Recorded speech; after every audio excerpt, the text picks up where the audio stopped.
You use mesh utility bags as multi-purpose containers for bulky stuff that's hard to hang on to underwater. You'll use them for tasks like underwater cleanups, or project-aware dive against debris activities, or carrying small loose items on a dive. They're also useful for carrying wet items after diving, like exposure suits. See your local dive center for choices best suited to what you have in mind. An important point: hand carry a loaded mesh utility bag while diving so you can let go of it if it tangles or weighs you down. You use a slate or wet book for communication, writing down dive information, and so on. You can choose from different sized slates. Pick one you can pocket easily.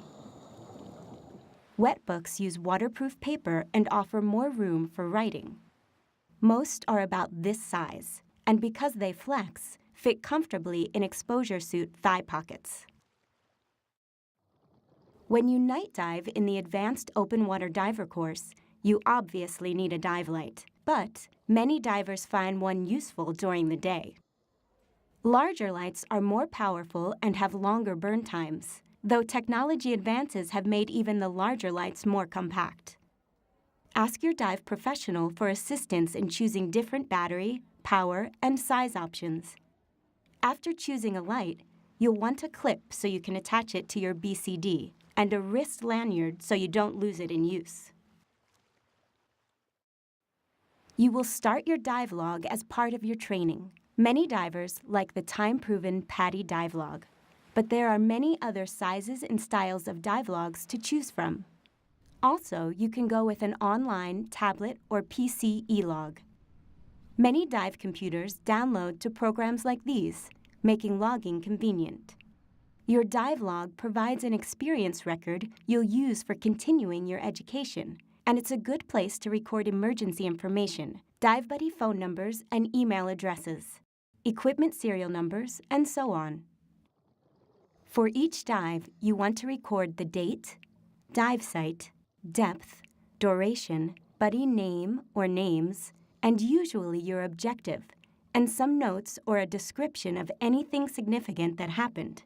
Your log also provides a resource for sharing information with others at Scuba Earth and on other online sites. Dive planning software helps you plan your air use and determine your allowable dive times. The most popular versions operate in your smartphone or tablet, though you can get personal computer programs. Some versions interface with your dive computer and also include e-log functions. Since a missing O-ring or torn strap can make you miss a dive, most divers have a spare parts kit. It's simply a collection of user-replaceable items and tools like these in a sturdy box you keep in your gear bag. In setting up your spare parts kit, start with these basics, but choose a box somewhat larger than you need. As you gain experience, you'll add to the kit, so leave some space for these, but don't overload it with things you don't actually use.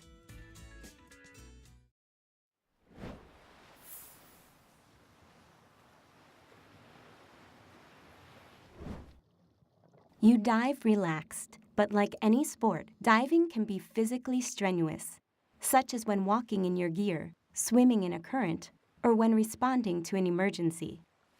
So, stay reasonably fit with a regular exercise program approved by your physician.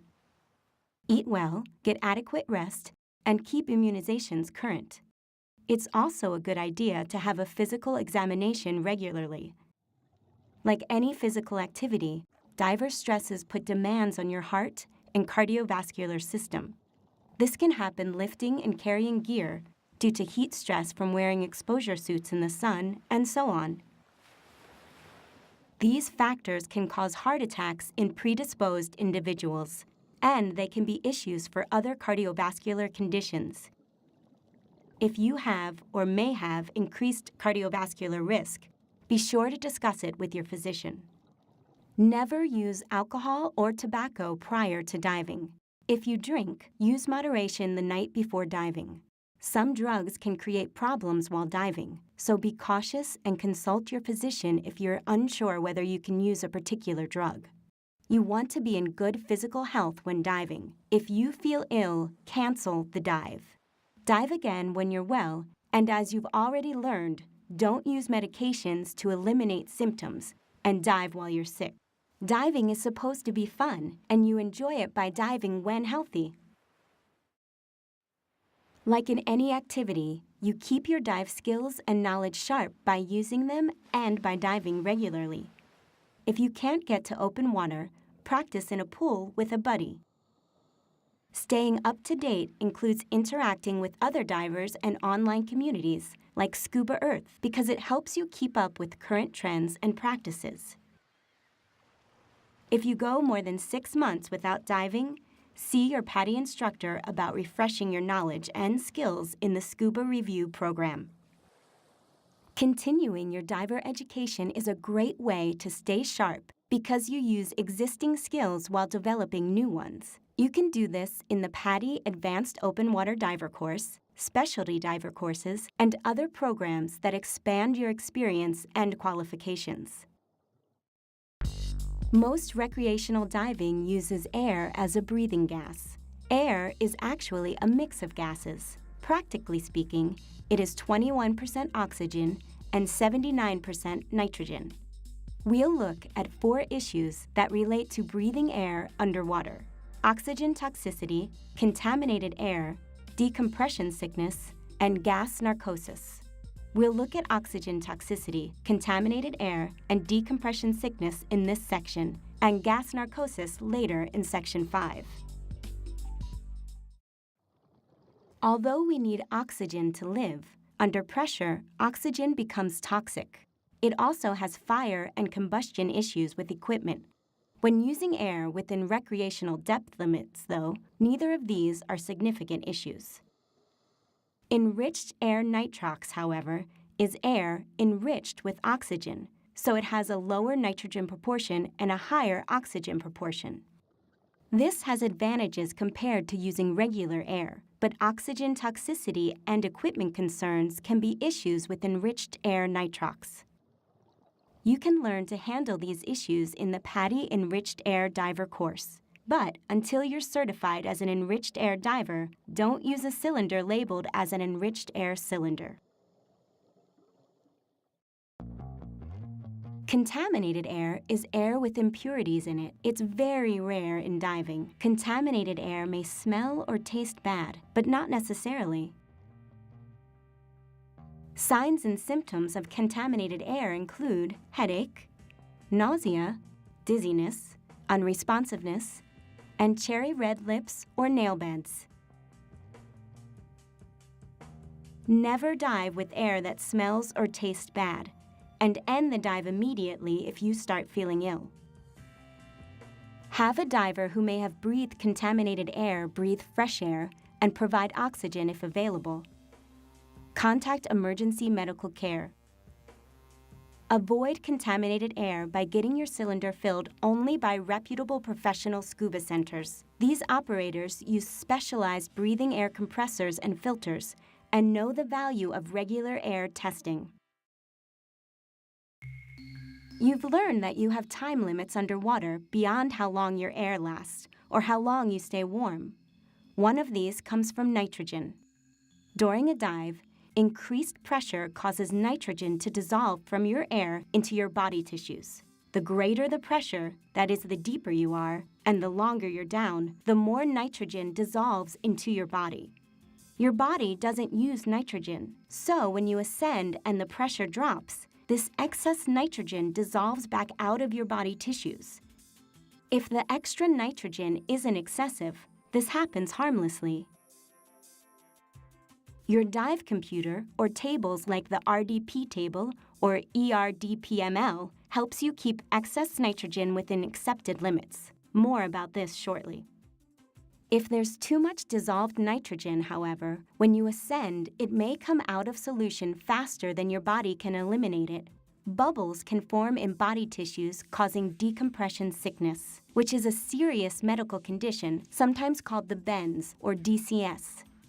Signs and symptoms include paralysis, shock, weakness and prolonged fatigue, dizziness, numbness, tingling, difficulty breathing, limb and joint pain, and in severe cases, unconsciousness and death. DCS signs and symptoms may be obvious, but they can also be subtle, like a mild to moderate ache, weakness, or prolonged undue fatigue. They occur within 15 minutes to 12 hours after a dive, though some longer intervals have occurred. Symptoms may be intermittent. Regardless, treat all suspected cases of decompression sickness as serious. We'll look at the first aid for it in Section 5. Time and depth primarily influence how your body absorbs and releases nitrogen, but physiologists think some other factors predispose people to DCS. These include fatigue, dehydration, vigorous exercise, cold, poor fitness, illness and injuries, alcohol consumption, and age. In the next subsection, you'll learn how to help adjust for these if any of them apply to you.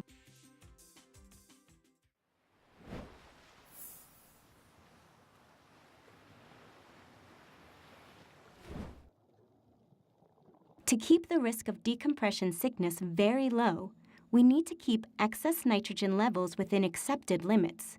But there's no way to measure the actual nitrogen dissolving into our bodies, so we use dive computers and dive tables. Dive computers and dive tables apply a mathematical model to estimate the changes in body nitrogen before, during, and after a dive. Based on the outcomes of thousands of dives, decompression models are highly reliable for the vast majority of people, most of the time. But they don't assess anything actually going on in your body, and they don't know if any predisposing factors apply to you. Because people vary in their susceptibility to decompression sickness, no dive computer or dive table can guarantee that decompression sickness will never occur, even though you dive within its limits. As a diver, you must accept that some risk of DCS remains. To help reduce and manage the remaining risk, the key is to always dive well within dive computer or table limits. And be a safe diver. Slowly ascend from every dive, no faster than 18 meters or 60 feet per minute, or slower as specified by your computer. Make a safety stop at 5 meters or 15 feet. All of these practices help keep you well within the model's predications. As a recreational diver, you always make no-stop dives. This means that at any time during a dive, you could ascend directly to the surface if you had to. To do this, you stay within your computer's no-stop limits, which you can access before the dive for planning. The deeper you dive, the faster you absorb nitrogen. So as you can see, the no-stop limits get significantly shorter as depth increases. Times differ slightly with different models, but these are typical. During the dive, your computer updates your no-stop time based on the time you spend at each depth. Your remaining time will be shortest at your deepest point, but it increases as you ascend because nitrogen absorption slows. Diving so you get more time by ascending to a shallower depth is called multi-level diving. This is one of the big advantages of dive computers.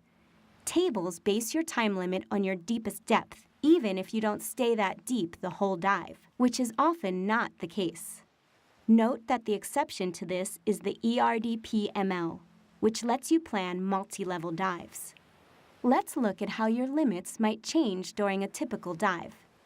These divers want to dive to 18 meters or 60 feet, explore a bit, then gradually work their way upward so they stay well within no-stop limits and have 50 bar or 500 psi air left when they surface. During pre-dive planning, they scroll their no-stop times. Their computers show 140 minutes no-stop time at 12 meters or 40 feet, and 55 minutes at 18 meters or 60 feet. They decide they will descend to 18 meters or 60 feet, then start back up at 30 minutes. The dive goes as planned. After half an hour at 18 meters or 60 feet, their computers showed 25 minutes no stop time remaining. They head upward along the reef and level off at 12 meters or 40 feet. Their computers show 83 minutes no stop time. This is a lot more time than they had at 18 meters or 60 feet, but their bodies have absorbed nitrogen, so it's less than the 140 minutes they had before diving. However, it's more no stop time than they have air, so they end the dive with enough air to ascend, make a safety stop, and surface with a 50 bar or 500 psi reserve. Dive computers and tables' ascent rates are part of their calculations, so stay within these rates. Safety stops are not required for surfacing within model limits, but you make them for added conservatism well within limits. In an emergency, like an out-of-air situation, you would omit the stop, but otherwise make it. If you accidentally exceed a no-stop limit, on the other hand, you must make a decompression stop.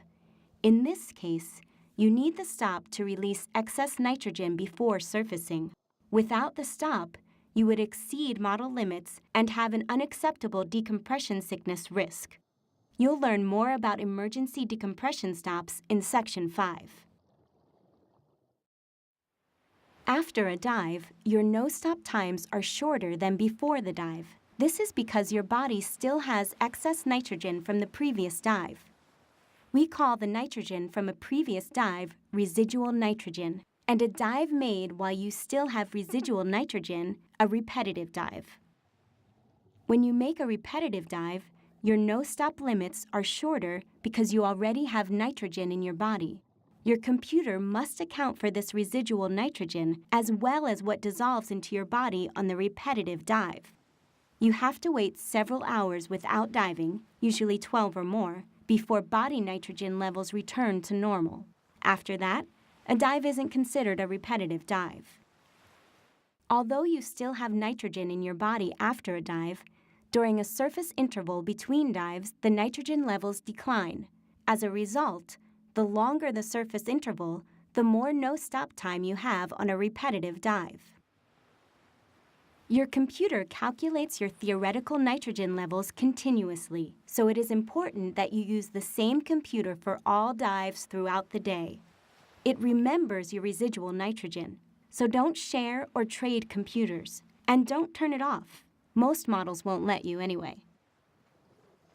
If you don't dive with the same computer continuously, it can't accurately calculate theoretical nitrogen. Diving without using the same computer for all dives greatly increases your risk of decompression sickness. And follow any additional manufacturer recommendations regarding the use of a computer for repetitive diving. Before using your dive computer, read the manufacturer literature completely. Dive computers vary in their features and layout, but as a minimum, virtually all tell you your no-stop limits before a dive. While underwater, you can read your depth, elapsed time, and your no-stop time remaining. An ascent rate indicator guides your ascent speed, and emergency decompression information comes up if you accidentally exceed a no-stop limit. Between dives, you can read your surface interval time and recall previous dive information. When you're ready to plan your dive, you activate it by pressing a button or touching contacts like this. With your buddy, agree on a maximum depth and time based on the scrolled no-stop limits. Remember that repetitive dives have shorter no-stop limits, and that shallower dives and multi-level dives have longer ones. Plan a maximum time and your air use limits.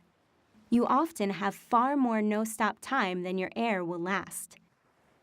You turn the dive based on whichever limit you or your buddy reaches first: time, air supply turn point, or remaining no-stop time. You may want to note these on a slate to reference during the dive. There are 6 guidelines to follow while diving with your computer. 1. Dive the plan. Don't go deeper or stay longer than planned just because your computer will let you. 2. Stay well within computer limits. Never let your remaining no-stop time get close to 0. 3. Follow the most conservative computer, yours or your buddy's. 4. Watch your SPG and manage your air supply. 5. When you can, start at the deepest point and progress shallower. When making more than one dive, make the deepest dive first. This gives the most no-stop time and is considered a conservative diving practice. And 6. Ascend slowly within your computer's ascent rate and make a safety stop. Dive computer failure is very rare. Most self-check and confirm adequate battery power when activated.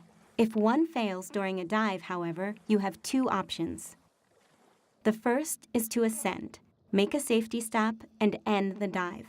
By diving well within limits, you should be within acceptable theoretical nitrogen limits. If you have 2 computers and have been diving with both of them, your second option is to continue the dive with the working computer. If your computer fails between dives and you've been diving with 2, you can make another dive using the one that works.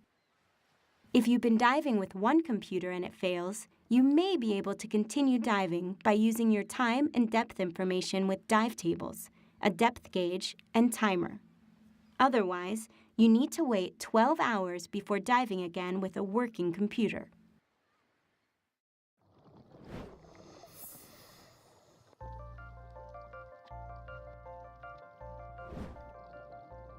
Divers are not a significant threat to the underwater world, but it's important that we apply environmentally friendly dive techniques.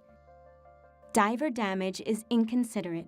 Other divers want to see the natural beauty and cultural heritage you see. It can also add to the problems where pollution already stresses the environment. More importantly, as a diver, you have a role as the underwater world's ambassador, and how you dive sets an example. Divers see the underwater world firsthand and are often the first witnesses to problems.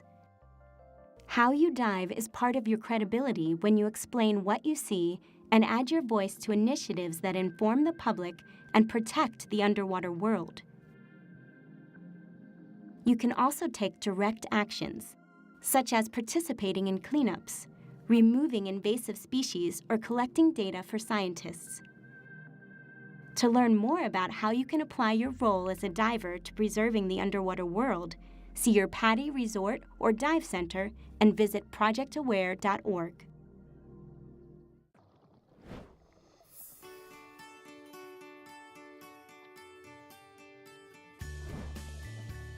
A skill you'll learn is how to put on your scuba kit at the surface.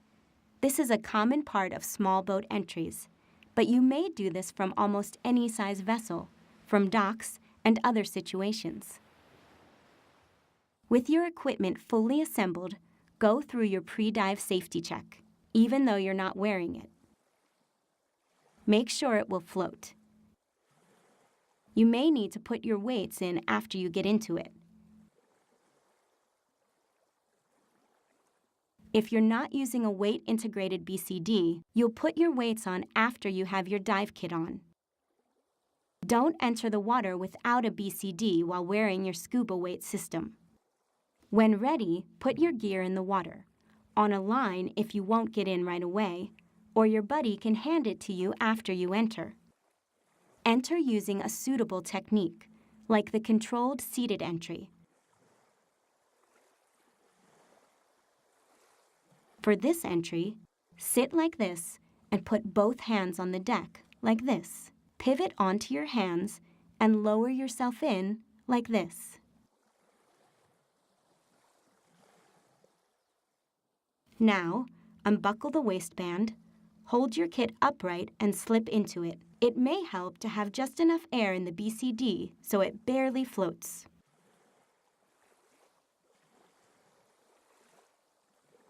Another technique is to sit on your rig, like this. Stick your arms in and then slip forward so it rides up into place. After it's on, secure and adjust the harness. Then put on your weight system if it was too heavy to put on before. Once your buddy's in his kit, finish the F step, final check of the pre-dive safety check to be sure all straps are secure and that you didn't accidentally trap any hoses. You can also use the controlled seated entry while wearing scuba. Partially inflate your BCD and breathe from your regulator as you would on any entry.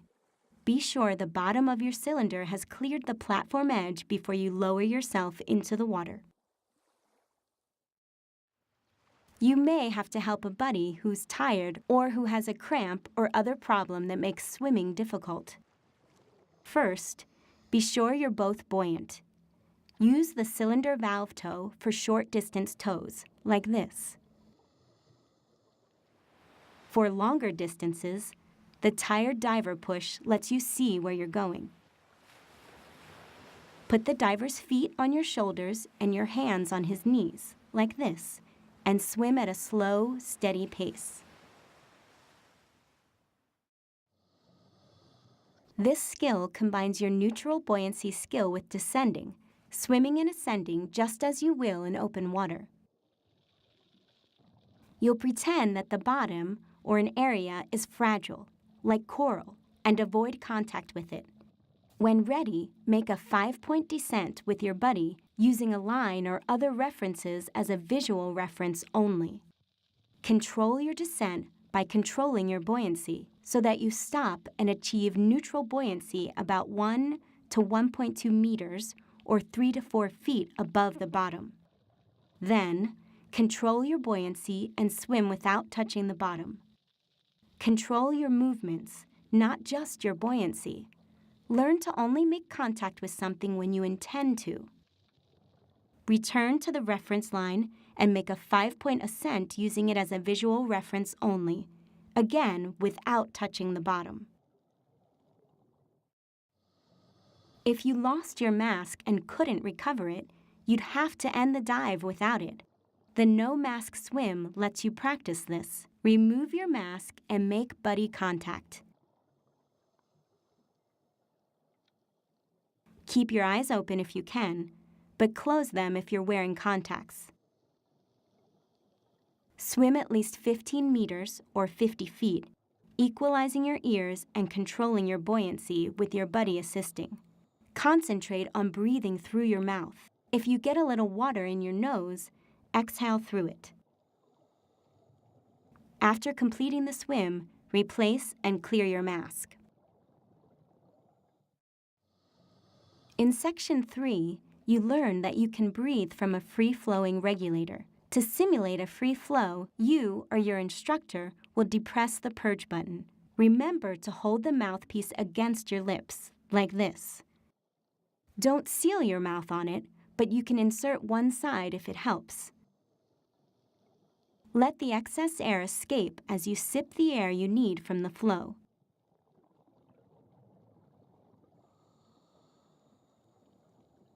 After practicing, check your SPG. You may be surprised at how much air you used. This shows that it's important to start your ascent promptly when breathing from a free-flowing regulator. If you have to disconnect your low-pressure inflator, you can orally inflate your BCD underwater to control your buoyancy. Hold the inflator or deflator in your left hand like this. Take a breath from your regulator, then blow a third to half your breath into your BCD, like this, and save enough to clear your regulator. Go back to your regulator, then repeat the process if you need more buoyancy. Don't forget, blow bubbles when the regulator's out of your mouth. After establishing neutral buoyancy, hover for 60 seconds using breath control and making small adjustments as needed.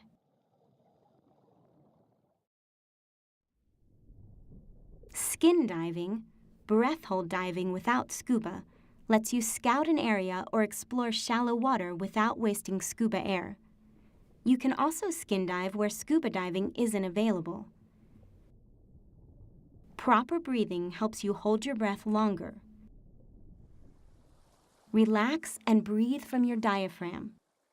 The practice of hyperventilation, breathing deeply and/or rapidly before holding your breath, was once common, but is no longer preferred because if not done properly, it may cause you to lose consciousness underwater, which can cause drowning. Relaxed diaphragm breathing will help you hold your breath longer. When you return to the surface after a breath hold dive, breathe normally from your diaphragm. A strong exhalation after surfacing from a long breath hold can cause you to become faint. Relax for several minutes while your body oxygen and carbon dioxide levels return to normal. If you feel dizzy or lightheaded, or feel tingling in your hands, arms, or feet, stop diving down. Rest. Relax and breathe at the surface until you fully recover. Use a head-first surface dive, sometimes called a duck dive, to get underwater quickly. Swim forward, breathing relaxed from your diaphragm. Then hold a breath and bend forward, like this. See how you lift your legs as straight and high as you can? Their weight pushes you down efficiently. Swim downward, equalizing as you've already learned. Relax and explore. With practice, you may be surprised how long you can stay on one breath. Notice that your buddy stays up while you're down. Take turns, one up, one down. That way, if someone needs help, the buddy comes down to assist with a fresh breath. When you feel the urge to breathe, look up, reach up, and turn so you can see as you come up. While looking up, exhale as you go through the last meter or few feet of water. Keep exhaling as you roll forward to a swimming position, and your snorkel should be nearly clear of water. If not, use the blast method you learned earlier. Some divers prefer the blast method in any case. Sometimes you take your kit off in the water to exit. Inflate your BCD, then remove and hand up your weights. Switch to your snorkel, then release your harness and slip out of your rig. It may help to only inflate the BCD enough for your rig to float. Keep all your other gear in place. Then hand up your kit or tie it to a line. If you're exiting without a ladder, like onto a small boat or low dock, push up with your arms and kick to raise yourself. Twist into a seated position like this. Or lower yourself onto your chest and roll over like this. Once out, lift your kit from the water.